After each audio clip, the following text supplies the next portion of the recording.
इस वीडियो में 11th class accountancy subject का कंप्लीट सॉल्यूशन देखने को मिलेगा।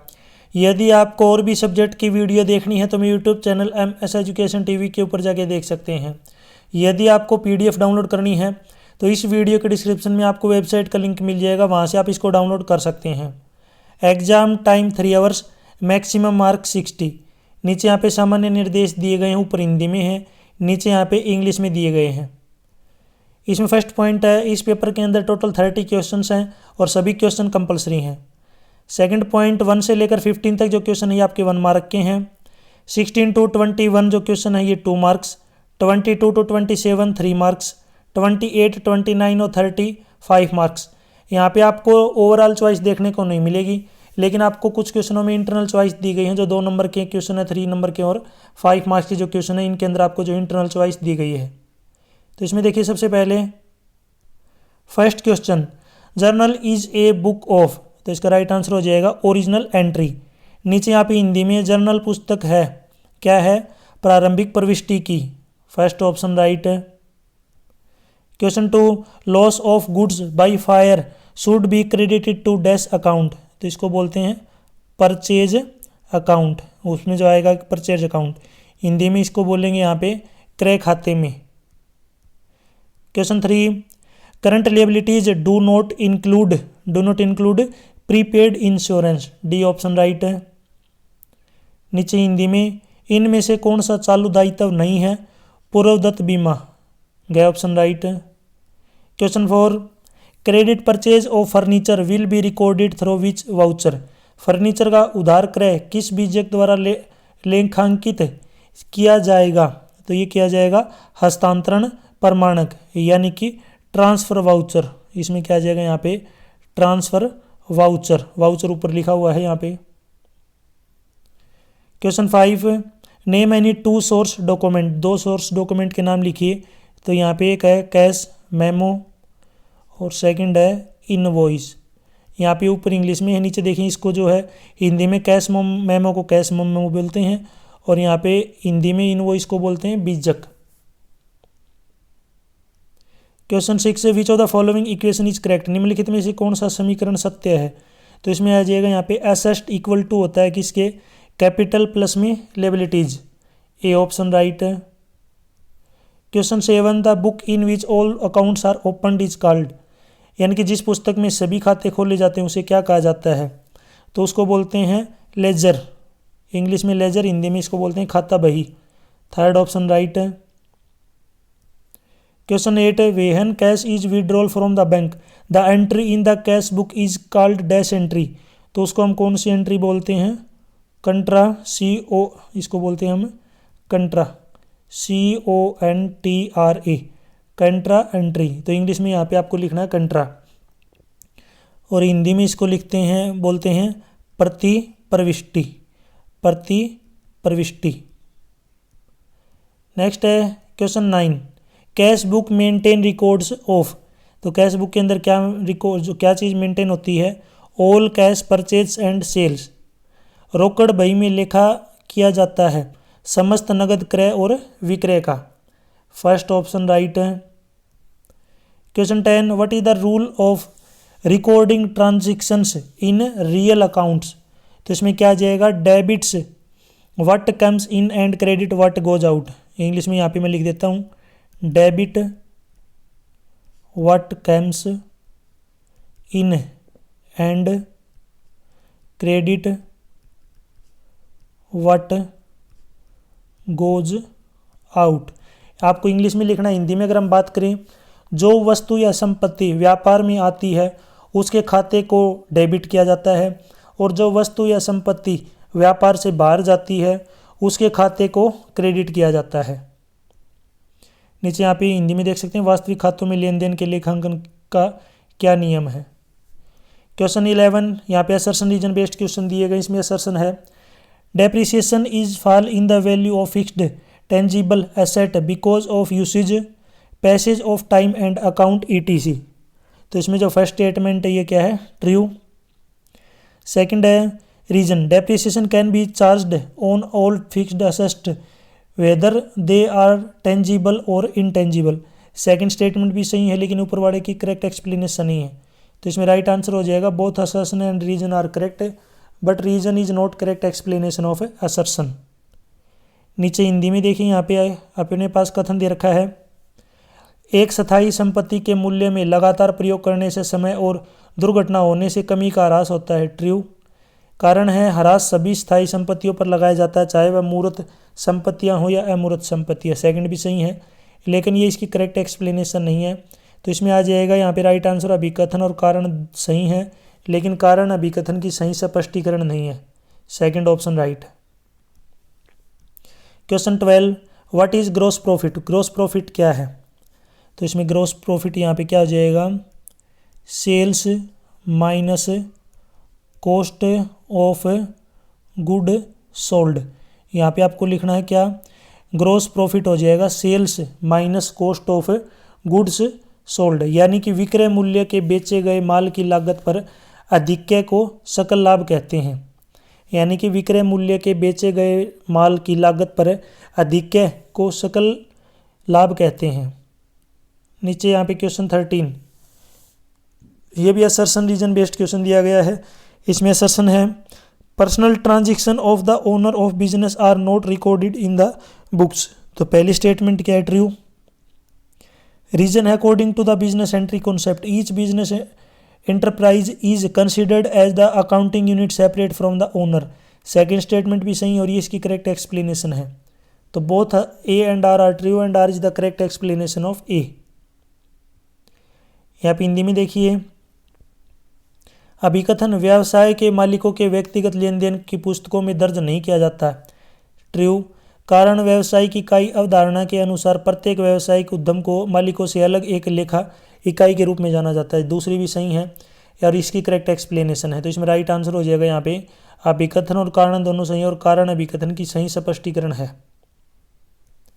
14 question, closing stock is credited to dash account. तो किस अकाउंट में आएंगे यहाँ पे, ट्रेडिंग अकाउंट, इसको बोलेंगे यहाँ पे ट्रेडिंग अकाउंट। नेक्स्ट है क्वेश्चन 15, यहाँ पे असर्शन रीजन बेस्ड क्वेश्चन दे दिया। असर्शन है, the main objective of accounting to maintain records of business transaction. पहली जो स्टेटमेंट है क्या है यहाँ पे आप ट्रू, करेक्ट है। नीचे यहाँ पे देखिए रीजन, ये गलती से आगे लिख दिया, नीचे लिखना था। रीजन है, accounting records all transaction whether related to money और नोट। सेकेंड जो स्टेटमेंट है ये क्या है, फॉल्स। तो इसमें राइट आंसर हो जाएगा A is correct but R is not correct. तो इसमें सी ऑप्शन राइट है। हिंदी में, लेखांकन का मुख्य उद्देश्य व्यावसायिक लेन देन के नियम लेखे करना है। तो पहली स्टेटमेंट है राइट। कारण है, लेखांकन मौद्रिक और अमौद्रिक दोनों लेन देन का लेखा करता है। तो सेकंड स्टेटमेंट है गलत। तो यहाँ पे इसका राइट आंसर हो जाएगा थर्ड ऑप्शन, ए सही है, आर गलत है। नेक्स्ट यहाँ पे क्वेश्चन 16 क्वेश्चन है, name any two internal users of accounting information. तो यहाँ पे पहले इंग्लिश में देखिए, इंग्लिश में है, इसको बोलते हैं ओनर्स और दूसरा है यहाँ पे मैनेजमेंट। यहाँ पे दूसरा है मैनेजमेंट, यानी कि name any two internal users of accounting information, owners and management. नीचे है, लेखांकन सूचना की कोई दो आंतरिक उपयोगकर्ता बताइए। हिंदी में इसको यहाँ पे आप लिखेंगे स्वामी और इसको लिखेंगे प्रबंधक, इसको लिखेंगे यहाँ पे प्रबंधक। Question 17, difference between accrual and cash basis of accounting on basic of timing of recording of an income and suitability. नीचे यहाँ पे है, आय प्राप्त होने के समय और उपयुक्तता के आधार पर लेखांकन नकदी आधार एवं उपार्जन आधार में अंतर बताइए। तो देखिए, सबसे पहले बात करते हैं यहाँ पे लेखांकन की नकदी उधार। इस आधार में केवल उन्हीं आयों का लेखांकन किया जाता है जो नकदी से प्राप्त होती हैं। सेकंड है, यह आधार पेशेवर व्यक्तियों जैसे डॉक्टर, वकील इत्यादि के लिए उपयुक्त है। नेक्स्ट है यहाँ पे उपार्जन आधार। इस आधार में सभी आयों का लेखा किया जाता है, चाहे वह नकदी से प्राप्त की गई हो या नहीं। सेकंड पॉइंट है, यह आधार उन सभी संस्थाओं द्वारा अपनाया जाता है जिनका उद्देश्य लाभ और उपार्जन करना है, यानी कि लाभ कमाना है। Question 18, what is double entry system. Double entry system क्या है? दोहरी लेखन प्रणाली से क्या अभिप्राय है? इसका आंसर है, दोहा लेखन प्रणाली एक ऐसी प्रणाली है जिसमें प्रत्येक लेन देन कम से कम 2 खातों को प्रभावित करता है। इसमें से एक खाते को डेबिट और दूसरे को क्रेडिट किया जाता है। नेक्स्ट है question 19, explain the terms revenue, trade, payables. यहाँ पे देखिए सबसे पहले यानी कि हिंदी में आगम और व्यापारिक देयता। सबसे पहले देखिए आगम। आगम से आज से किसी भी स्रोत से प्राप्त होने वाली ऐसी आय से है जो नियमित रूप से प्राप्त होने वाली हो। नेक्स्ट है व्यापारिक देयता।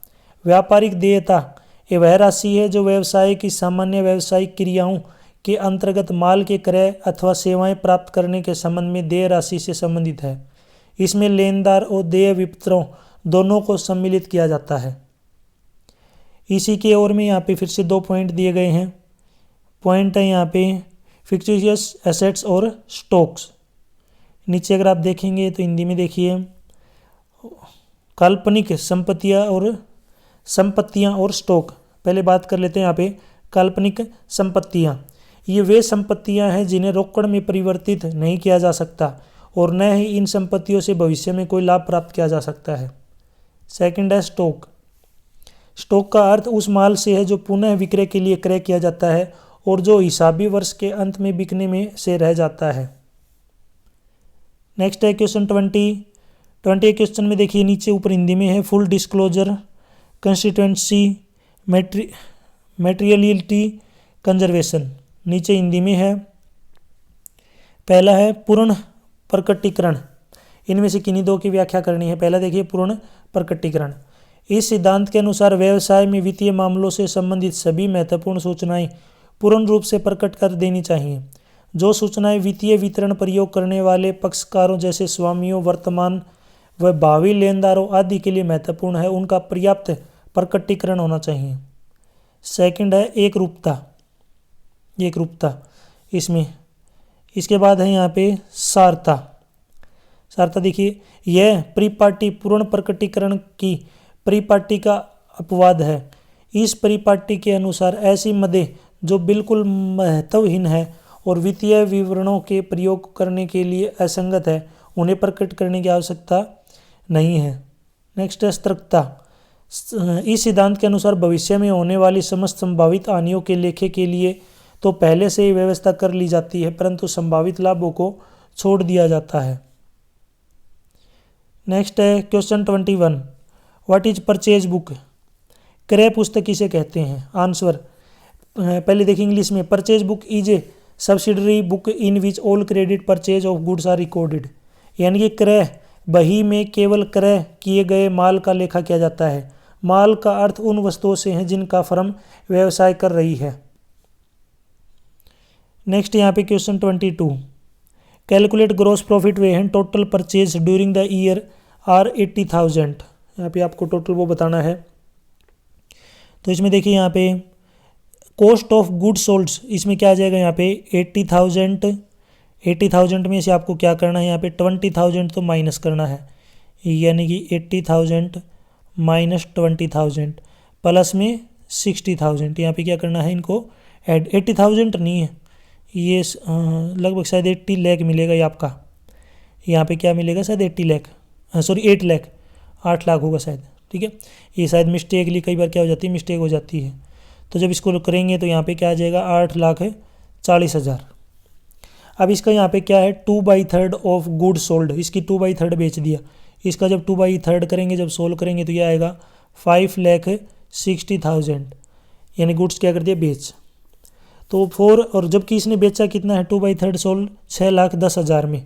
तो इसमें क्या कर देंगे 6,10,000 में से 5,60,000 घटा देंगे तो यह आएगा 50,000।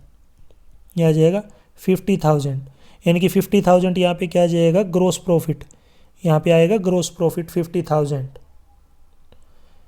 क्वेश्चन 23, यहाँ पे ऊपर रेक्टिफाई करना है कि निम्नलिखित अशुद्धियों का शोधन कीजिए। यहाँ पे इसके लिए आपको जो है टेबल तैयार करनी पड़ेगी। तो यहाँ पे इस पीडीएफ को डाउनलोड करके आप टेबल देख लीजिए। इसी के ओर में है explain 2 errors affecting trial balance. तलपट को प्रभावित करने वाले कोई 2 अशुद्धियों की यानी कि नाम लिखिए। तो देखिए यहाँ पे जब तल को प्रभावित करने वाली कोई 2 अशुद्धियाँ, जब किसी सहायक पुस्तक का जोड़ कम या अधिक लग जाए, दूसरा, जब किसी खाते में खतौनी करना भूल जाते हैं। थर्ड, जब किसी खाते में गलत पक्ष में खतौनी कर जाते हैं। थर्ड, जब किसी खाते में कम या अधिक राशि से खतौनी कर जाते हैं। इंग्लिश में अगर हम बात करें, error of casting, error of carrying forward, error of balancing, error of posting, posting to the wrong side with the wrong amount, omitting the show an account in the trial balance. Question 24 ये हमें numerical दिया गया, question दिया गया, इसको solve करना है। तो आप इसकी PDF डाउनलोड कर लीजिए, वहाँ से आप इसको देख लीजिए, क्योंकि यहाँ पे समझाऊंगा मैं, टाइम लग जाएगा। इसी सेम टाइप ये क्वेश्चन 25 है, इसी टाइप का क्वेश्चन है, ये भी थोड़ा लेंथी है। तो PDF को डाउनलोड करके वहाँ पे देख लीजिए। इसी प्रकार 26 का जो क्वेश्चन है, ये भी आपका टेबल बेस्ड क्वेश्चन है, इसको समझना पड़ेगा आपको, टेबल की सहायता से जो इसको सोल्व करना होगा। सेम अपना क्वेश्चन 27, उसके अगर आप चलेंगे तो नेक्स्ट है क्वेश्चन 28, ये भी डाउनलोड करके आराम से आप इसको पढ़ लीजिए। उसके अथवा में क्वेश्चन है, व्हाट इज़ पेटी cash book, right any two advantage of पेटी कैश बुक। लघु रोकड़ बही से आप क्या समझते हैं, लघु रोकड़ बही के कोई 3 लाभ लिखिए। तो इसमें देखिए लघु रोकड़ बही क्या है। छोटे छोटे व्यय का लेखांकन करने के लिए जो बही बनाई जाती है उसे लघु रोकड़ बही कहते हैं। इस पद्धति में लघु रोकड़िए को एक निश्चित अवधि के प्रारंभ में एक निश्चित राशि अग्रिम दे दिए जाते हैं। इस राशि का अग्रदाता राशि कहा जाता है। लघु रोकड़िया इस राशि में से छोटे छोटे खर्चों का भुगतान करता रहता है और इन खर्चों को लघु रोकड़ बही से लिखता रहता है। निश्चित अवधि के अंत में जितने उसने खर्च किए हैं उतने रुपये प्रधान रोकड़िया उसे पुनः दे देता है। अगर इसके लाभ की बात करें तो गबन पर नियंत्रण, लघु व्ययों पर नियंत्रण, प्रधान रोकड़िए द्वारा नियंत्रण, लघु रोकड़िए के लिए लाभ प्रदत्त, लघु रोकड़िए द्वारा रोकड़ के दुरुपयोग को कम अवसर। इंग्लिश में अगर हम बात करें एडवांटेज की तो saving time, saving of effects of cashier, effective control over cash disbursement, convenient recording. Next है क्वेश्चन 13 का क्वेश्चन है, ये भी आपको यहाँ पे टेबल से जो समझाना होगा, टाइम लगेगा मेरे को अगर मैं यहाँ समझाऊंगा। इससे अच्छा कि आप इसकी PDF डाउनलोड कर लीजिए। इसी के अथवा में what is depreciation, explain 4 causes of depreciation. Depreciation क्या है? आंसर, डेप्रिसिएशन इज परमानेंट या continuous and gradual decrease in the book value of fixed assets. It is based on cost of assets consumed in a business and not in its market value. अगर इसके causes की बात करें तो पहला है wear and tear due to use, second wear and tear due to Passage of time, third expiration of legal rights, fourth obsolescence. नीचे देखिए हिंदी में हरास की अवधारणा को समझाएं। हरास लगाने के कोई 4 कारणों की व्याख्या कीजिए। आंसर, एक संपत्ति के मूल्य में किसी भी कारण से होने वाली जो कमी है उसी को ह्रास कहते हैं। मूल्य ह्रास के देखिए यहाँ पे कई कारण है। पहला, नियंत्रण प्रयोग करने से, दूसरा समय व्यतीत करने से, थर्ड है कानूनी अधिकारों की अवधि समाप्त होने से, फोर्थ अप्रचलन के कारण, फिफ्थ दुर्घटना के कारण। नेक्स्ट है क्वेश्चन 20 का जो नेक्स्ट क्वेश्चन है यहाँ पे क्वेश्चन 30 क्वेश्चन है। ये भी जो है यहाँ पे आपको इसकी बैलेंस शीट जो है दी गई है, इसको जो है अलग से मैं आपको प्रोवाइड करवा दूंगा। इसकी PDF आप डाउनलोड कर लीजिए, वहाँ पे आप इसको आराम से समझ पाएंगे। इसी के अथवा में यहाँ पे एक और क्वेश्चन दिया गया है, दोनों में से आपको एक करना है। क्वेश्चन है, what is the purpose of preparing balance sheet. Balance sheet पर प्रिपेयरिंग के जो है यहाँ पे क्या पर्पज हैं? तो पहला है to know the financial position of business, second to know the progress of assets, third to know the exact value of liabilities, fourth to know the amount of capital invested in business, 5 to know the solvency position of business. Hindi में अगर हम बात करें, स्थिति विवरण बनाने की आवश्यकता का विवेचन कीजिए। तो इसका आंसर है, फर्स्ट है स्थिति विवरण बनाने का प्रमुख उद्देश्य किसी निश्चित तिथि को व्यवसाय की सही वित्तीय स्थिति ज्ञात करना है। सेकंड है, इसमें समस्त संपत्तियों की प्रगति और उनकी लागत का ज्ञान प्राप्त होता है। थर्ड, इससे दायित्वों की प्रकृति और मूल्य का ज्ञान होता है। फोर्थ, इससे व्यवसाय में वर्ष के अंत में कुल कितनी पूंजी लगी है इसका ज्ञान होता है। फिफ्थ है, इससे व्यवसाय की सार्थकता का ज्ञान होता है। सिक्त स्थिति विवरण के आधार पर ही नए वर्ष के प्रथम दिन प्रारंभिक प्रविष्टियाँ की जाती हैं। यहाँ तक जो वीडियो अपनी कंप्लीट हो चुकी है, वीडियो अच्छी लगी तो इसको लाइक करें, अपने दोस्तों के साथ ज़रूर शेयर करें। यदि आपको और भी जो है वीडियो देखनी है तो मेरे यूट्यूब चैनल के ऊपर जाके देख सकते हैं। आपको मुझे कमेंट सेक्शन में बताना है जो loss of good by fire should be credited in dash account, यानी कि loss of goods by fire यानी कि अग्नि द्वारा माल की हानि को fire should be credited to dash account. आपको मुझे यहाँ पे ब्लैंक में बताना है, यानी कि अग्नि द्वारा माल की हानि को क्रेडिट किया जाता है, ये किस खाते में क्रेडिट किया जाता है, ज़रूर आप कमेंट सेक्शन में इसका आंसर बताएं, यानी कि कौन से अकाउंट में जो है क्रेडिट की जाती है। साथ ही साथ आप मुझे एक क्वेश्चन और बताइए, क्वेश्चन का आंसर और बताइए, जिस पुस्तक में सभी खाते खोले जाते हैं उसे क्या कहा जाता है, यानी कि जिस पुस्तक में सभी खाते खोले जाते हैं उसे क्या कहा जाता है, कमेंट सेक्शन में ज़रूर बताएं। हिंदी में चलो मैं इसके ऑप्शन दे देता हूँ आपको, जनरल, रोकड़ बही, खाता बही, सहायक पुस्तक, यानी कि जर्नल, कैश बुक, लेजर और सब्सिडियरी बुक्स। इसका आंसर ज़रूर कमेंट सेक्शन में बताएं। यदि आपको इसकी PDF डाउनलोड करनी है तो इस कोने में आपको वेबसाइट का नाम दिख रहा होगा, इस वेबसाइट से जाके आप डाउनलोड कर सकते हैं। Thanks for watching.